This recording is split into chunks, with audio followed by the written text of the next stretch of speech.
नमस्कार, आप देख रहे हैं डॉक्टर साहिब, आपके साथ मैं हूं मुस्कान और आज मेरे साथ मौजूद है डॉक्टर तन्वी राज। आपको बता दें कि ये बिहार की जानी मानी गायनिकोलॉजिस्ट है। मैम नमस्कार, बहुत बहुत स्वागत है आपका।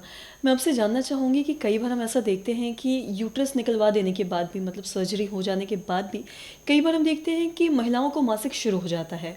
तो मैं आपसे जानना चाहूँगी कि इसके क्या कुछ साइड इफ़ेक्ट्स हैं या फिर ऐसा होता है? मैं आपसे जानना चाहूँगी इस चीज़ के बारे में विस्तार से। यूट्रस की सर्जरी के बाद आइडियली आपको किसी तरह की कोई ब्लीडिंग नहीं होनी चाहिए। जैसे सर्जरी अभी हुई है तो रिसेंट विषय की अगले 1-1.5 महीने तक के बीच में कभी कभी ब्लीडिंग आपको हो सकती है। वो क्यों होता है? क्योंकि जब सर्जरी की गई है उसमें जो हम लोग टाँके लगाते हैं, कभी कभी अंदर जो इकट्ठा ब्लड है, ऑलरेडी सर्जरी के टाइम जो ब्लीडिंग हुई थी वो इकट्ठा रहता है ब्लड, उसके वो कभी कभी निकल जाता है उस टाँकों के बीच से। दूसरी चीज़ हो सकती है, जब टाँके लगाते हैं वो टाँके सूख रहे होते हैं, तो जैसे हाथ वाथ पे भी कहीं पे आपको चोट लगी है वो स्कैब सा बन जाता है, कभी कभी वो अपने आप उखड़ जाता है और हल्की सी ब्लीडिंग शुरू हो जाती है। इस तरह की ब्लीडिंग भी देखने को मिलती है। पर ये सारी जो ब्लीडिंग होती है शुरू के 1-1.5 महीने में होती है। जैसे आपने आज सर्जरी कराई है, नेक्स्ट 1 to 1.5 मंथ वी से हम लोग बता के पेशेंट को भेजते हैं कि आपको ऑफ एंड ऑन बीच में ब्लीडिंग हो सकती है, घबराने की कोई बात नहीं है। पर उसके बाद अगर मान लीजिए सर्जरी हो चुकी है आपकी यूट्रस की और 1-2 साल के बाद सडनली आपको वापस से ब्लीडिंग शुरू हो जाती है, तो आपको तुरंत डॉक्टर से मिलना है, बिकॉज ये सही नहीं है। इसमें रेयरली कभी होता है कि आपके बच्चेदानी को पूरी तरह नहीं निकली है और नीचे का जो सर्विक्स वाला पार्ट है वो छूट गया है। एक ये चीज़ हो सकती है। दूसरा कभी कभी हो सकता है ये स्पेशली पेरीफेरी में, यानी छोटे जगहों पे जहाँ पे सर्जरी की जाती है, बहुत बार लोग जो यूट्रस निकला है उसको बायोप्सी के लिए नहीं भेजते हैं। आइडियली जब सर्जरी हो रही है तो कभी भी आपकी बच्चेदानी निकलती है, ओवरी निकलती है, सिस्ट निकलती है, कुछ भी आपकी बॉडी से निकल रहा है, अगर उसको हटाया जा रहा है surgically, we should always prefer कि उसकी बायोप्सी होए, उसकी पूरी जांच होए कि वो किस तरह का सिस्ट था, क्या था। तो बहुत बार ऐसा होता है कि लोग इसको पैसे के अभाव में, नॉलेज नहीं होने के कारण लोग बोलते हैं नहीं मैम छोड़ दो, 2,000 रुपये लगेंगे, 1,000 रुपये लगेगा, नहीं करानी है बायोप्सी। वो बायोप्सी ज़रूर होनी चाहिए जो अगर यूट्रस निकला है उसका, क्योंकि कभी कभी उसमें प्री कैंसरस या कैंसरस चेंजेस आने शुरू हो जाते हैं जो ऐसे ग्रॉसली आपको नहीं दिखेगा देखने पे, बट जब आप बायोप्सी करेंगे उसमें जांच में कैंसर की संभावना आ सकती है।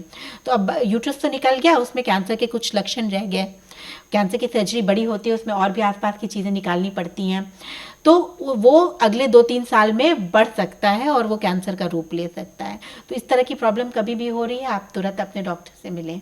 साथ ही मैं आपसे ये भी जानना चाहूँगी, क्या ऑपरेशन से पहले भी बायोप्सी करवानी चाहिए या नहीं करवानी चाहिए? आपसे जानना चाहेंगे। कई सारे रीज़न जिनके कारण हम बच्चेदानी का ऑपरेशन करते हैं, जैसे बार बार पीरियड आ रहा है, बहुत हैवी ब्लीडिंग हो रही है, स्पेशली 40 साल की उम्र के बाद की औरतों में अगर पीरियड्स की दिक्कतें आ रही हैं 45 प्लस में, तो सर्जरी से पहले हमें बायोप्सी ज़रूर करवानी चाहिए।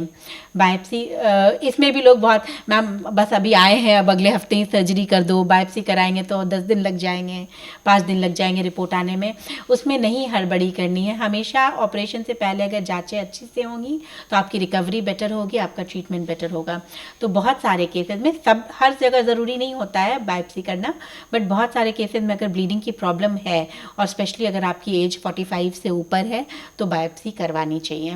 जी, और साथ ही अगर मैं आपसे ये जानना चाहूँगी, अगर बायोप्सी नहीं करवाते हैं तो इससे क्या कुछ दिक्कतें आ सकती हैं? इसके कारण यही हो सकता है कि आपका कैंसर जो प्री कैंसर स्टेज में था या कुछ था वो मिस हो सकता है, आपकी सर्जरी कंप्लीट नहीं होएगी, जो पूरी तरह से सर्जरी होनी चाहिए थी वो इनकम्प्लीट रह जाएगी। कैंसर की सर्जरी बड़ी होती है, सिंपल जो अगर मान लो आपको नॉन कैंसर कारण से बच्चेदानी निकाल रहे हैं तो वो छोटी सर्जरी होती है, बेटर मतलब उसमें यूट्रस, ट्यूब, ओवरी, कुछ चीज़ें निकालते हैं। कैंसर की सर्जरी में आसपास की और चीज़ें निकालते हैं, उसका फॉलोअप इंपॉर्टेंट होता है, आपको बार बार आके दिखाना होता है डॉक्टर को। कई केसेस में रेडियोथेरेपी, कीमोथेरेपी की ज़रूरत होती है, तो अगर बायोप्सी नहीं होती है तो ये चीज़ें मिस हो गई, आपने आगे रेडियोथेरेपी नहीं कराई, कीमोथेरेपी नहीं कराई, और वो कैंसर के सेल्स बढ़ते बढ़ते वापस से रिकर हो सकते हैं। बहुत बहुत शुक्रिया तमाम जानकारी देने के लिए। तो आशा करते हैं दर्शकों की जो तमाम जानकारी है आपके लिए लाभदायक रही हो। तो आज की इस वीडियो में इतना ही। अगर आपने अब तक हमारे चैनल को सब्सक्राइब नहीं किया तो तुरंत कर ले, साथ ही हमारे फेसबुक पेज को लाइक करें। वीडियो देखने के लिए आपका धन्यवाद।